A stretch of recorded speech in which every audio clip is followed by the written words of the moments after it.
So என்னோட swing trading strategy என்ன அப்படிங்கிறத வந்து நான் இந்த சீரீஸ் ஆஃப் வீடியோஸில் எக்ஸ்பிளைன் பண்ணிட்டு இருக்கேன்.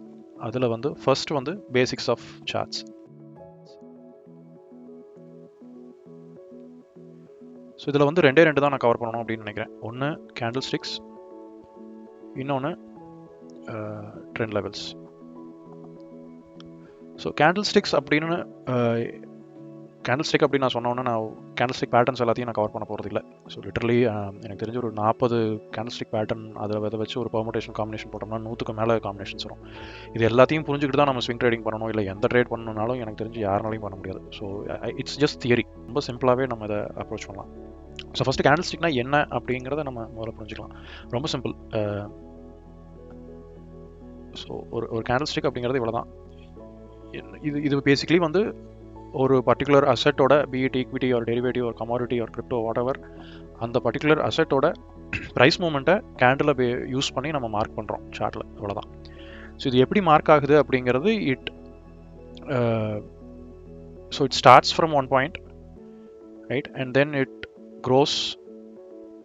அதாவது இப்போ சே ஃபார் இன்ஸ்டன்ஸ் இப்போ ஒரு அசெட்டோட ப்ரைஸ் வந்து ஆரம்பிக்கும் போது 10 ரூபா அப்படின்னு இருக்குது அப்படின்னா, அங்கேருந்து அது இன்க்ரீஸ் ஆகி போய் 15 ரூபாயில் முடியுது அப்படின்னா கேண்டில் வந்து இப்படி மேலே போய் க்ளோஸ் ஆகுது, ரைட். இதுவே வந்து அதே அசெட் 10 ரூபாயில் ஆரம்பிக்குது, கம்மியாகி 5 ரூபாயில் முடியுது அப்படின்னா கேண்டில் கீழே வந்து க்ளோஸ் ஆகுது. ஸோ இது வந்து இந்த ரெண்டுமே வந்து கிட்டத்தட்ட நமக்கு ஒரு சைஸில் பார்த்தோம் அப்படின்னா ஒரே மாதிரி தான் இருக்குது. ஸோ அதுக்கு முன்னாடி okay, this is called body of the candle. இந்த லைன்ஸை வந்து வி கால் இட் ஷேடோ இல்லை விஸ்கர், என்ன பேர் வேணால் வச்சுக்கலாம், உங்கள் இஷ்டம். பட் பேசிக்கலி இவ்வளோ தான். கேண்டில் அப்படின்னா வந்து ஒரு பாடி ஆர் தட் சாலிட் பாடி, அதுக்கப்புறம் ஒரு லைன் இருக்கும், அவ்வளோதான். லைன் சில டைம் இருக்கும், இல்லாமலும் இருக்கலாம். ஸோ இந்த மாதிரி மூவ் ஆகிறது நான் சொன்ன மாதிரி ஒரு பர்டிகுலர் பாயிண்டில் ஒரு 10 ரூபாயில் ஆரம்பித்து 15 ரூபாயில் முடியுது அப்படின்னா அது வந்து அப் சைடில் போயிருக்கு. அதுவே வந்து 10 ரூபாயில் ஆரம்பித்து கம்மியாகி 5 ரூபாயில் க்ளோஸ் ஆகுது அப்படின்னா கம்மியாகி முடிஞ்சிருக்கு. ஸோ அதை எப்படி டிஃப்ரென்ஷியேட் பண்ணுறோம் அப்படின்னா, அதிகமாகி முடிஞ்சது அப்படின்னா க்ரீன் கலரில் இருக்கும், கம்மியாகி முடிஞ்சதுன்னா ரெட் கலரில் இருக்கும், இவ்வளோ தான். So we will have 2 colours, green colour candle, red colour candle. Okay. So இதில் விஸ்கர் வந்து எப்படி ஃபார்ம் ஆகுது அப்படின்னா,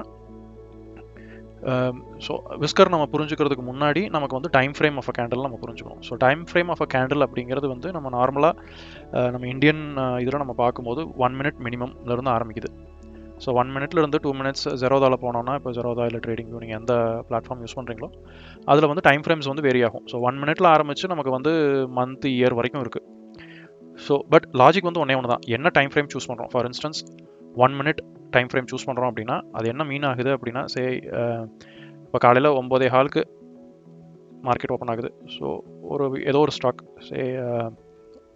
ஸோ அந்த ஸ்டாக் வந்து ஆரம்பிக்கும் போது 100 ரூபா அப்படின்னு ஆரம்பிக்குது அப்படின்னா ஃபர்ஸ்ட் தி கேண்டிலோட பாடி வந்து அங்கேருந்து ஆரம்பிக்கும். So as it progresses 9:16 17 sorry 1 minute தானே நம்ம பண்ணுறோம். So 9:15 we have 60 seconds. So 1 2 3 4 5 இப்போ 9:16 வருது அப்படின்னு வர்ற வரைக்கும் என்ன ஆகுதுன்னா இந்த ப்ரைஸ் வந்து ஃப்ளக்சுவேட் ஆகிட்டு இருக்கும். ஸோ 100 ரூபாயில் இருக்கிறது இப்போ 101 ரூபா போகும், 102 ரூபா போகும். ஸோ அப்போ வந்து என்ன ஆகுன்னா இந்த பாடி வந்து பில்ட் ஆகிட்டே போயிட்டுருக்கும். Okay. So at some point of time say 1 or 2 it drops to 99 அப்படின்னா வந்துட்டு இது க்ரீன்லேருந்து ரெட்டாக மாறிடும். ஏன் அப்படின்னா நம்ம ஓப்பனிங் டைம்லேருந்து கம்மியாகுது. ஸோ அப்போ வந்து என்ன ஆகும் அப்படின்னா இங்கே ஓப்பனிங்க்கு கீழே வந்துருச்சு, பட் ஆனால் ப்ரைஸ் வந்து 1 or 2 வரைக்கும் போயிருக்கு. ஸோ அது வந்து ஒரு விஸ்கராக ஃபார்ம் ஆகும். ஸோ இப்போ வந்து 99. ஸோ இப்போ சே ஃபார் இன்ஸ்டன்ஸ் 9:15 30 செகண்ட்ஸ் அப்படிங்கும் போது 95 ரூபாயில் இருக்குது அப்படின்னா அது வரைக்கும் அது பாடி ஃபார்ம் ஆகிட்டு இருக்கும். இது வந்து ரெட் கேண்டிலாக இருக்கும். So 9:30 let's say it bounce back. இது பவுன்ஸ் பேக் ஆகி சே ஃபார் இன்ஸ்டன்ஸ் இங்கே 100 ருபீஸில் இருந்தது, இங்கே ஒரு விஸ்கர் நமக்கு இருக்குது, இங்கே 95 வரைக்கும் வந்திருக்கு. So this is 9:15 30 seconds. So இங்கே வந்து 95 ருபீஸ்லேருந்து இது மறுபடியும் 102 ருபீஸ்க்கு போகுது அப்படின்னா, ஆர் லெட்ஸ் சே 105க்கு போகுதுன்னு வச்சுக்கோங்க. இது 102 105க்கு போகுதுன்னா கேண்டில் வில் டர்ன் பேக். அப்போ இந்த விஸ்கரை வந்து it will consume, it will become a green candle and this candle will look like this. கீழே வந்து அந்த 95 வரைக்கும் வந்தது வந்து விஸ்கரா மாறிடும், it will become a green candle. இவ்வளோதான் வந்து candle. So I hope this is clear. ஏன்னா மறுபடியும் ரொம்ப சிம்பிளாக சொல்லிடுறேன். Like we have a candle which has a body and a whisker or a wick or a shadow, right? So இதில் வந்து okay, நம்ம என்ன கலர் கூட மாற்றிக்கலாம். ஓகே, green candle அப்படின்னா so this is your opening price, this is your closing price, இது வந்து it's the high and if it has this is a low. Basically இது என்ன மீன் பண்ணுது அப்படின்னா அந்த டைம் ஃப்ரேம் ஒரு மினிட்டாக இருக்கலாம், ஒரு டேவாக இருக்கலாம். இப்போ ஒரு டேக்கு அப்படின்னா காலையில் 9:15 டே ஆரம்பிக்கும் போது இது இங்கே ஆரம்பிச்சது, முடியும் போது 3:30 இங்கே க்ளோஸ் ஆயிருக்கு. 9:15 இருந்து 3:30 நடுவில் இதோட ப்ரைஸ் வந்து இங்கே வரைக்கும் போயிருக்கு, அதே மாதிரி இங்கே வரைக்கும் போயிருக்கு. பட் அங்கே சஸ்டெயின் ஆகலை, க்ளோஸ் ஆகும்போது 3:30 தான் க்ளோஸ் ஆயிருக்கு. இதுவே வந்து ரெட் கேண்டில்னு எடுத்துக்கிட்டோம்னா அப்படியே தலைகீழா. ஸோ ஆரம்பிக்கும் போது 9:15 இங்கே ஆரம்பிச்சிருக்கு, க்ளோஸ் ஆகும்போது அது கீழே வந்து க்ளோஸ் ஆயிருக்கு 3:30. அதே மாதிரி அதோட ப்ரைஸ் வந்து இங்கே மேலே இது வரைக்கும் போயிருக்கு, கீழே இது வரைக்கும் போயிருக்கு.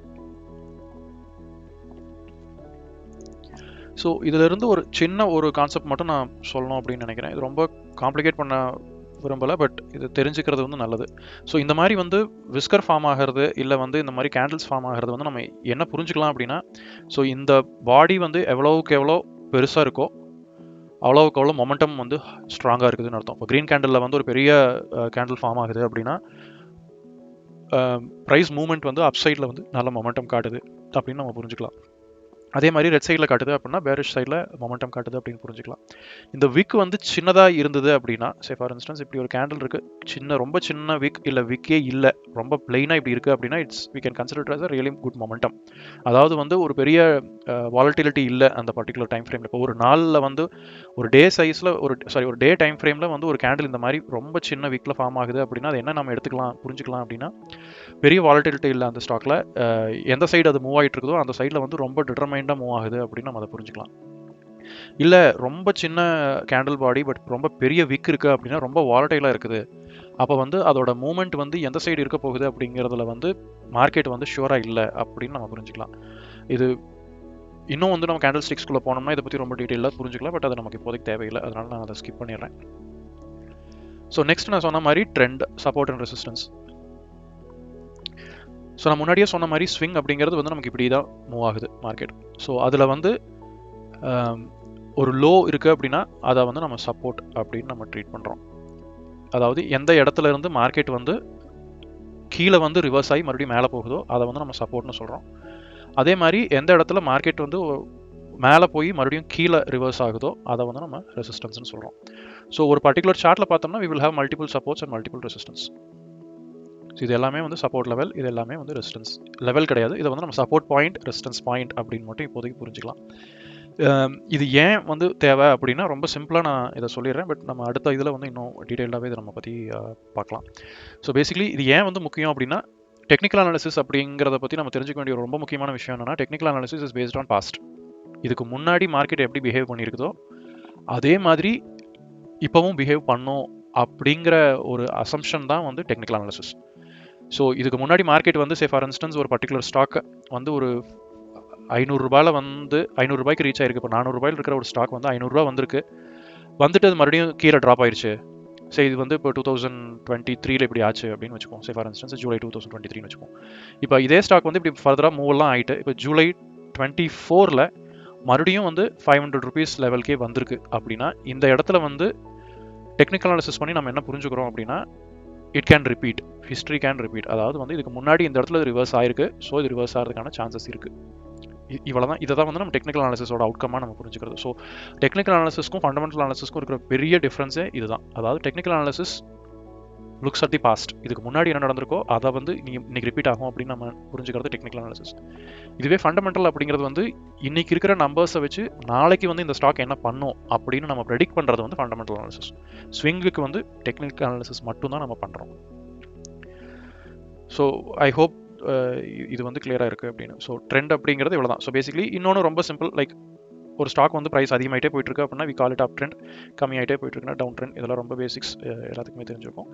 சப்போர்ட் அண்ட் ரெசிஸ்டன்ஸ் பொறுத்த வரைக்கும் இவ்வளோ தான். அதாவது எந்த லெவலில் வந்து ஸ்டாக் வந்து கீழே வந்து ரிவர்ஸ் ஆகுதோ அது வந்து சப்போர்ட், எந்த லெவலில் அதே ஸ்டாக் வந்து மேலே ஒரு பாயிண்டில் ஹிட் பண்ணி மறுபடியும் கீழே ரிவர்ஸ் ஆகுதோ அது வந்து ரெசிஸ்டன்ஸ். ஸோ இது எப்படி சார்ட்டில் பண்ணுறது அப்படிங்கிறத நம்ம நெக்ஸ்ட் வீடியோவில் பார்க்கலாம்.